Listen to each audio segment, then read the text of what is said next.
श्रीराम समर्थ. श्रोते हो नमस्कार.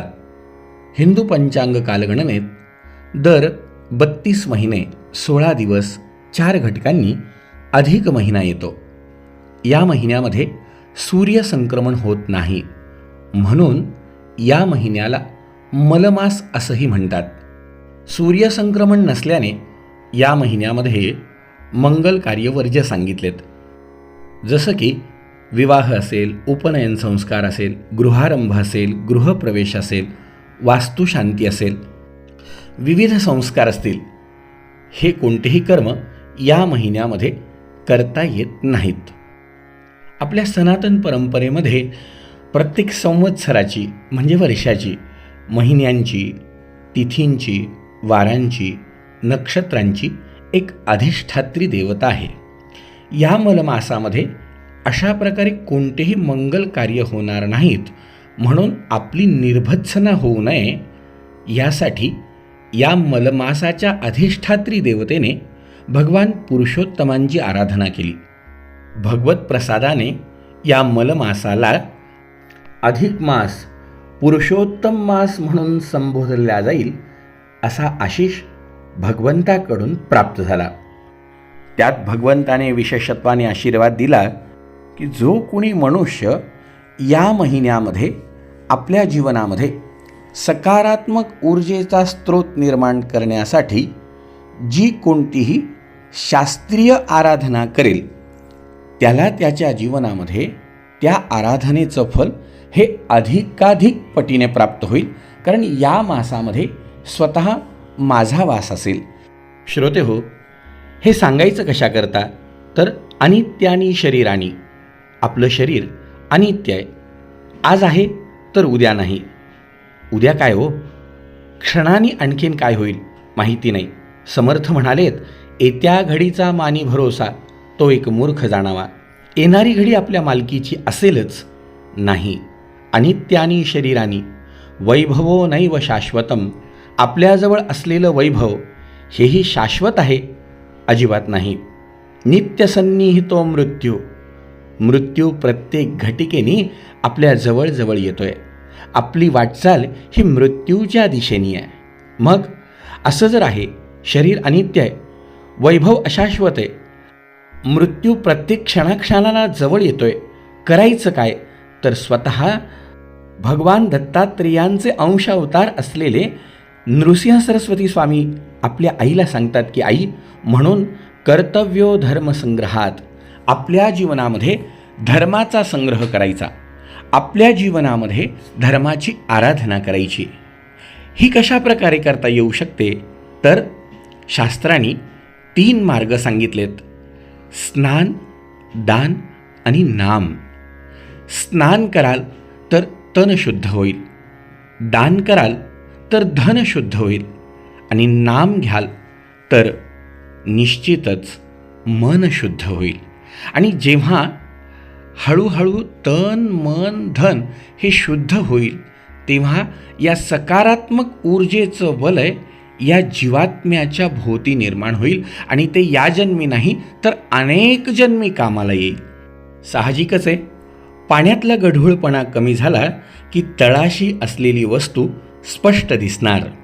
कायिक, वाचिक, मानसिक, सांसर्गिक दोषातून आपण निवृत्त झालो तर निश्चितच त्या पलीकडे असलेला भगवंत नव्हे जे शंकराचार्य म्हणतात की चिदानंद रूप शिवोहम शिवोहम, आपणच त्या ऊर्जेचे स्रोत आहोत याची जाणीव आपल्याला होणार. पण याकरता आपल्याला आपल्या भोवती जी काही नकारात्मक ऊर्जा आहे ही दूर करून सकारात्मक ऊर्जा निर्माण करावी लागेल. आणि अधिक मासाच्या निमित्ताने आपण ही ऊर्जा अधिकाधिक पटीने कशी निर्माण करून घेऊ शकतो याकरता आपण विशेषत्वाने काय केलं पाहिजे हे एकदा समजून घेऊया. अधिक महिन्यामध्ये सगळ्यात महत्त्वाची करायची गोष्ट काय आहे तर उपवासेन नक्तम वा. उपवास करावे. नक्तम म्हणजे संध्याकाळी दिवे लागेपर्यंत उपवास करावा आणि दिवे लागल्यानंतर उपवास सोडावा. तसं शक्य नसेल तर एक भुक्तन तथैव च.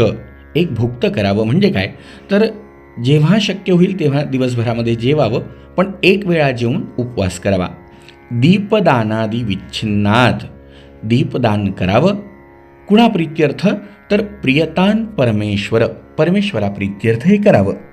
आणखीन काय करू शकतो? तर स्नानम, दानम, जपम, पूजा, विविध तीर्थांवर स्नान, विविध प्रकारचे दान, विविध प्रकारच्या नाममंत्रांचा जप, विविध प्रकारच्या पूजा, तर्पणम द्विजभोजनम, पितरान प्रीत्यर्थ तर्पण, अन्नदान, अस्मिन मासे करिष्यामी, आपण हे करायचं, या महिन्यात करायचं का? तेन पापम व्यपोहतु, आपल्या आजूबाजूला असलेल्या नकारात्मक ऊर्जेचं, त्रिविध तापांचं, कायिक, वाचिक, मानसिक, का? हा जीव या देहात आहे. देहाच्या संसर्गाने निर्माण झालेली माया, त्या बाजूने निर्माण झालेले अधिभौतिक, अधिदैविक, आध्यात्मिक ताप, या तापाचं शमन करण्याकरता याच देहाच्या माध्यमातून हे सकारात्मक ऊर्जेचं वलय निर्माण व्हावं. तेन पापम व्यपोहतु, म्हणजे हे निर्माण झालेलं नकारात्मक वलय दूर व्हावं. विशेषत्वाने स्नान, दान, जप, पूजा, तर्पण, अन्नदान, मौन, याबरोबरच अपूपदान म्हणजे अनारसेदान. कशा करता? तर पृथ्वी समम इदम दानम, अनारसे दान केल्याने पृथ्वी दान केल्याचं पुण्य प्राप्त व्हावं. अशी विविध पुण्यकर्मे या अधिक मासामध्ये करता येतात. हे करत असताना सगळ्यात महत्त्वाचा काय आहे? तर तो विश्वास. आमच्या सनातन वैदिक परंपरेमध्ये जे कोणतेही पुण्यकर्म सांगितले आहेत, जी कोणतीही कर्म सांगितली आहेत, या कर्मातून जे काही फल प्राप्त होतं, या फलाच्या प्राप्तीकरता केलेल्या कर्मातून ही फलप्राप्ती होणारच आहे, हा विश्वास सगळ्यात महत्त्वाचा आहे. विश्वासो फलदायका, विश्वासाने अनेक गोष्टी सहज प्राप्त होतात, ज्या आपल्या तर्काच्या पलीकडे आहेत. प्रत्येक ठिकाणी तर्क करून आपण आपला अमूल्य वेळ वाया घालवू नये, ही फार महत्त्वाची गोष्ट आहे. अनेक ऋषी, मुनी, संत, सज्जनांनी आपल्या जीवनामध्ये विश्वासाने अनेक गोष्टींची प्राप्ती कशा प्रकारे करून घेतली ते वेळोवेळी दाखवून देण्याचा आणि शिकवण्याचा प्रयत्न केला आहे. आपण त्या मार्गाने जावं. आणि श्रोते हो, खरंच संधी पुन्हा पुन्हा येत नाही, एवढं तर निश्चित आहे. श्रोते हो, आपल्या परमभाग्याने आपल्याला ही संधी पुन्हा मिळते आहे. अधिक ज्येष्ठ मासाच्या रूपाने दिनांक 17 मे 2026 रविवार रोजी अधिक ज्येष्ठ मास सुरू होतोय. हा 1 महिन्याचा कालखंड असणार आहे. दिनांक 15 जून 2026 सोमवारपर्यंत. विशेष म्हणजे अधिक ज्येष्ठ मास, अधिक मास तर आहेच, यात विशेष पहिले 10 दिवस गंगा दशहरा हा महापर्व काल आहे.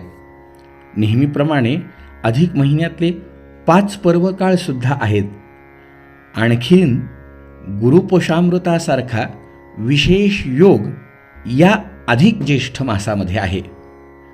हे सगळे योग कोणत्या दिवशी आहेत?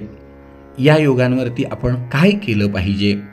तीर्थस्नान का करावं, कसं करावं, घरी तीर्थस्नान कसं करता येईल, दीपदान करावं, दीप प्रज्वलन करावं, हे का करावं, मौन व्रत करावं, मौन म्हणजे काय, ते कसं करावं, गोपूजा, गोदान, गोसेवा आपल्याला सहज पद्धतीने कशी करता येईल, उपवास करायचे तर कसे केले पाहिजे, कशासाठी केले पाहिजे आणि का केले पाहिजे, विविध दानांचे संकल्प, विविध दान कोणते, कशा प्रकारे, का करावे, याबद्दलची विशेष माहिती उद्यापासून रोज सकाळी ठीक 6 वाजता याच आपल्या अविरत दासनवमी महोत्सव या यूट्यूब चॅनलवरती प्रसारित होणार आहे. याचा आपण सगळ्यांनी नक्की लाभ घ्यावा. आणि हो, 17 मे 2026 रविवारपासनं रोज सकाळी 6 वाजता अधिक मास महात्म्यसुद्धा आपल्याला याच चॅनलवरती प्राप्त होणार आहे. याचाही आपण लाभ घ्यायचा आहे. समर्थांनी सांगितल्याप्रमाणे जे जे आपणास ठावे ते ते इतरा शिकवावे, शहाणे करोणी सोडावे सकल जन. या उक्तीप्रमाणे आपणही याचा लाभ घ्या. आपले आप्त, इष्ट, मित्र, परिवार यांनाही याचा लाभ करून द्या. आणि हो, नक्कीच ही माहिती क्रमवार रोज अगदी वेळेवर प्राप्त व्हावी म्हणून आपल्या या अविरत दासनवमी महोत्सव या यूट्यूब चॅनलला लाईक करा, शेअर करा आणि सबस्क्राईब नक्कीच करा, जेणेकरून ही माहिती आपल्याला सहज उपलब्ध होईल. याखेरीज आपण आमच्या 98 60 78 29 89 या व्हॉट्सॲप क्रमांकाद्वारे मॅसेज करून ग्रुपला जॉईन होऊ शकता. आपल्याला या माहितीची लिंक या ग्रुपवरती सुद्धा प्राप्त होईल.